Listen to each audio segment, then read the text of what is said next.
দ্বিতীয়বারের মতো বাংলাদেশে অনুষ্ঠিত হতে যাচ্ছে আইসিসি নারী টি-20 বিশ্বকাপ। ঠিক এক দশক আগে 2014-তে এককভাবে প্রথম বিশ্বকাপ আয়োজন করেছিল বাংলাদেশ ক্রিকেট বোর্ড। সেবার একই সঙ্গে ছেলেদের ও মেয়েদের বিশ্বকাপ সফলভাবে আয়োজন করে প্রশংসা আদায় করে নেয় বিসিবি। 8 বছর পর আবারও আইসিসি ইভেন্টের হোস্ট হচ্ছে লাল সবুজ।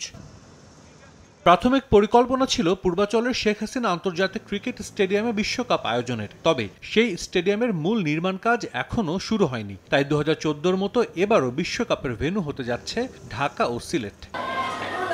অক্টোবরে বিশ্বকাপ সামনে রেখে সম্ভাব্য ভেন্যু পরিদর্শনে বাংলাদেশে এসেছে আইসিসির একটি পর্যবেক্ষক দল। 5 সদস্যের এই দলে আছেন নারী বিশ্বকাপের event operations manager Gurjit Singh, commercial ও স্পন্সরশিপ বিভাগের লায়লা স্টেইন, হসপিটালিটি বিভাগের অ্যালানা হোয়াইট, নিরাপত্তা বিশেষজ্ঞ ডেভিড মুস্কার ও পিচ পরামর্শক অ্যান্ডি অ্যাটকিনসন। সোমবার ভর দুপুরে তারা হাজির মিরপুরের শের-ই-বাংলা ক্রিকেট স্টেডিয়ামে। মাঠে তখন চলছে আবাহনী প্রাইম ব্যাংক ম্যাচ।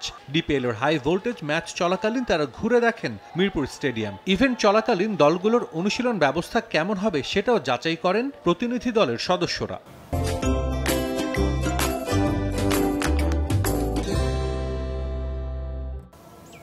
মঙ্গলবার সিলেট আন্তর্জাতিক ক্রিকেট স্টেডিয়াম পরিদর্শনে যাবে প্রতিনিধি দল। সিলেটের মূল ও আউটার দুই মাঠেই বিশ্বকাপের ম্যাচ আয়োজনের পরিকল্পনা আছে বিসিবির। দৃষ্টিনন্দন ভেন্যু হিসেবে ক্রিকেট বিশ্বে নন্দিত সিলেটের দুই মাঠই 2014 বিশ্বকাপে গ্রুপ পর্বের সবগুলো ম্যাচ অনুষ্ঠিত হয়েছিল সিলেটে। 2 সেমিফাইনাল ও ফাইনাল ম্যাচ হয় মিরপুরের হোম অফ ক্রিকেটে। জানা গেছে এবারও একই ফরম্যাটে আসর আয়োজন করতে চায় বিসিবি। আসন্ন বিশ্বকাপে স্বাগতিক হিসেবে সরাসরি গ্রুপ পর্বে খেলবে নিগার সুলতানা জ্যোতির দল।